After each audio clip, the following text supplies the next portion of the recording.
No pude concurrir hoy a la movilización. No pude concurrir este 24 de marzo en que miles y miles de personas en la plaza y en otras plazas de todo el país dijeron presente. Mi salud y la de mi compañera me lo impidieron. Pero como en las decenas de veces en las que participé,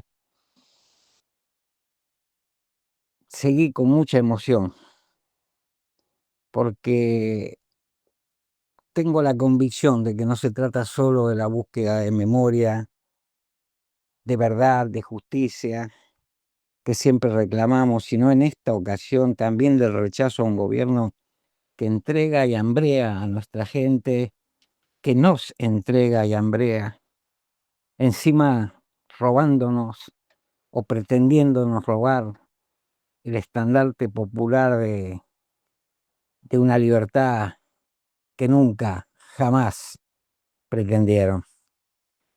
No voy hoy a evocar los días de aquellos 7 años de horror que, como a tantos otros, me tocó vivir, sino dar un testimonio para que se sume. Hay otras voces que sin concesiones buscamos superarlo definitivamente. Se ha dicho, pero es bueno recordarlo ante las infame propaganda de Milei y su corte reiteradas hoy en estos pseudo documentales, que los crímenes dictatoriales no son comunes. No son comunes sino de lesa humanidad, pues se realizaron con el uso ilegal del poder del Estado. Por eso son crímenes de lesa humanidad producto del terrorismo de Estado.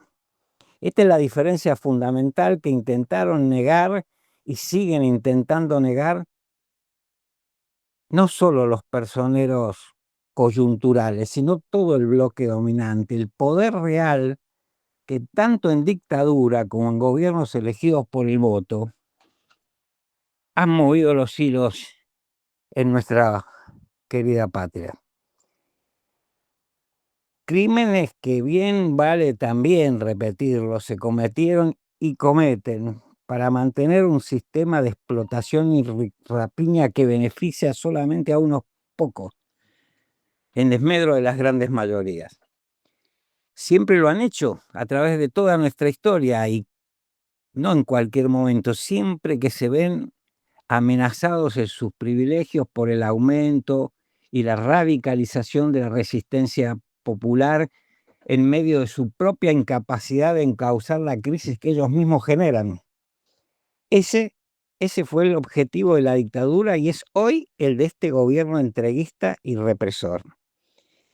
El negacionismo que hoy repudiamos en las calles va más allá de los crímenes o el ocultamiento de la pata civil de la dictadura por parte de empresarios, financistas, la patronal rural, que jamás fueron juzgados y que hoy conservan su poder de imponer los rumbos de este gobierno, hoy siguen siendo en gran parte responsables de nuestros dolores.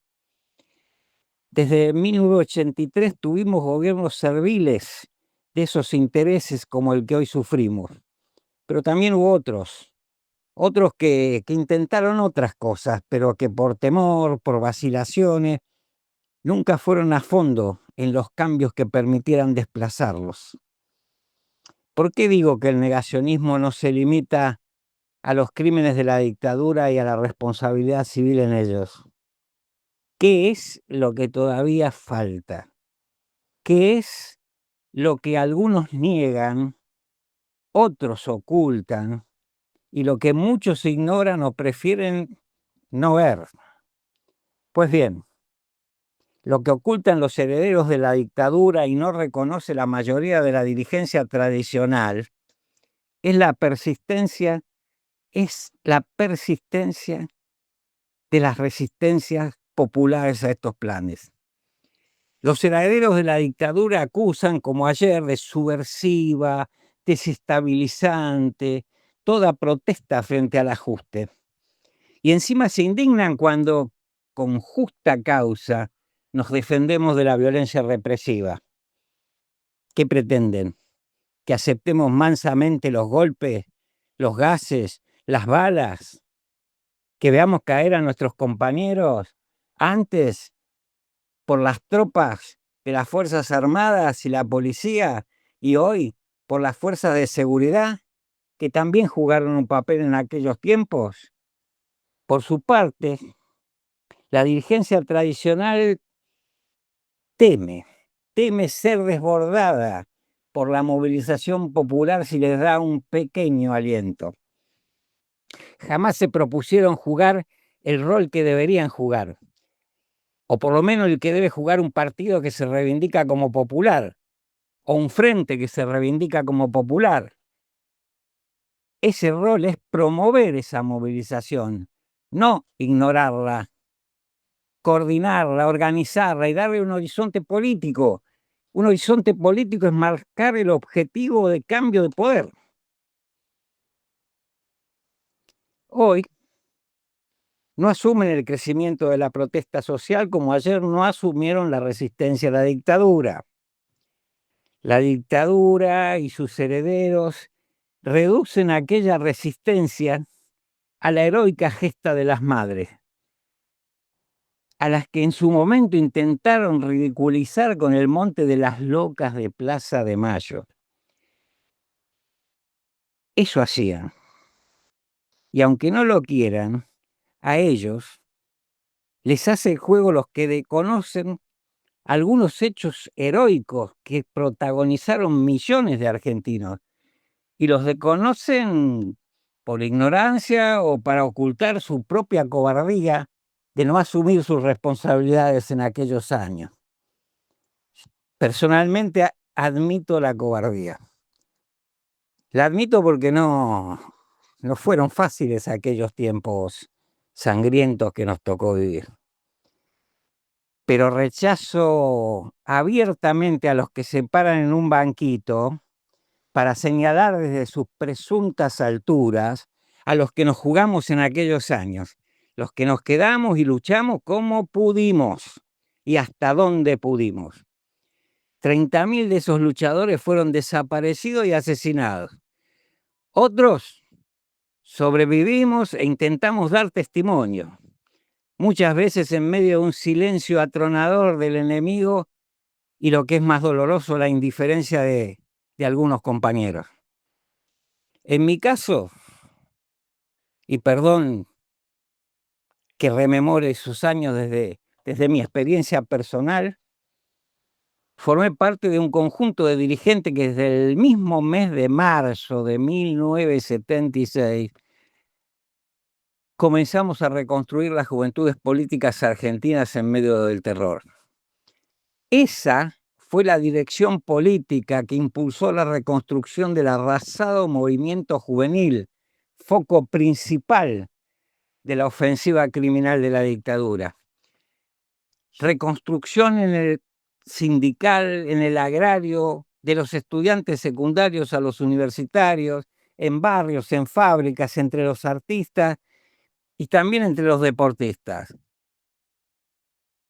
Recuerdo aquellos primeros encuentros con compañeros peronistas, comunistas, intransigentes, democristianos, socialistas y algunos radicales en citas que eran clandestinas, o las realizábamos en encuentros un poco temerarios en locales partidarios, la mayoría de los cuales, pese a pertenecer o representar a esas juventudes, nos cerraban las puertas en la cara.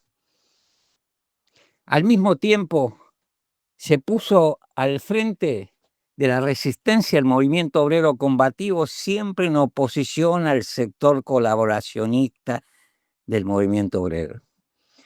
En ese mismo 1976 comenzaron las jornadas de trabajo a tristeza, que era concurrir al trabajo pero sin realizar tarea alguna, que despertó el furor y la impotencia de la dictadura y una avalancha de detenciones y secuestros en los lugares de trabajo. creció la resistencia y en 1979 se produjo la primera huelga general del movimiento obrero y comenzaron las marchas a la iglesia de San Cayetano. Paz, pan, trabajo. Era la convocatoria pública, pero en las calles del barrio de Liniers, donde nos enfrentábamos a la represión, la convertíamos en paz, pan, trabajo, la dictadura abajo. Tiempo después, estuvimos en los primeros encuentros de los familiares desaparecidos en la sede de la Liga Argentina por los Derechos del Hombre, aquella en Callao y Corrientes. Y el 30 de abril de 1977 en la Plaza de Mayo, cuando nació la leyenda de las madres de pañuelo blanco en medio de los gases y las detenciones. Esa resistencia fue creciendo más y más. Y en 1982 culminó y se unió en los combates callejeros del 30 de marzo, en una masiva movilización en la que confluyeron tras la convocatoria de la CGT de Brasil, del cervecero Saulo Baldini, que estaba enfrentada a la siempre cómplice en aquellos años CGT de Azopardo. Muy poco se habla o se escribe y mucho menos se investiga acerca de estos hechos. Y así se desdibuja lo más trascendente de aquel periodo, el proceso creciente de luchas, aún antes de la derrota en Malvinas en 1982, que pese a quien pese, no fue el único motivo de la derrota dictatorial.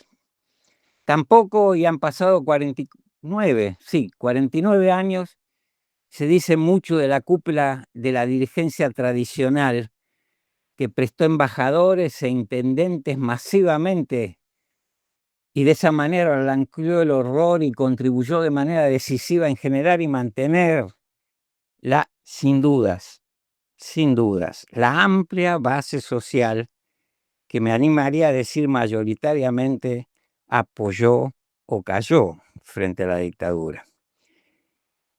Escuchen estos datos, que en algunos lugares circularon, pero muy insuficientemente. Nada menos que 310 dirigentes de la Unión Cívica Radical fueron intendentes en aquellos años. Del Partido Justicialista surgieron 192 de aquellos intendentes, 109 demócratas progresistas, 94 del Movimiento de Integración y Desarrollo, el MID, 78 de la Fuerza Federalista Popular, 16 demócratas cristianos, y podemos seguir, ¿eh? Y estos políticos, duele, estos políticos, y no los combativos que recordamos en esta nota, fueron mayoría en los gobiernos y en las legislaturas que tuvimos desde 1983. Aún hoy, poco se dice también de los casi 150 periodistas asesinados por la dictadura y siguen dando cátedra sobre democracia y república, editorializando en los medios gráficos y televisivos, los mismos que escribían en los principales medios los panegíricos de Videla, de Macera o de Bussi. Hay un refrán popular que dice que aquellos lodos trajeron estos barros. Mirar para otro lado fue trágico en aquellos años, pero también lo puede ser hoy. No solo la partidocracia tradicional, sino buena parte de la del movimiento nacional y popular miran para otro lado. Mientras avance el ajuste y mientras pese a ello crecen las luchas, pero aisladas, sin dirección política y muy a destiempo con la destrucción de la economía y el trabajo argentino, de la miseria y el dolor de millones. La historia, en definitiva, está para ser contada, pero para no repetirla y, sobre todo, para intentar cambiar el futuro.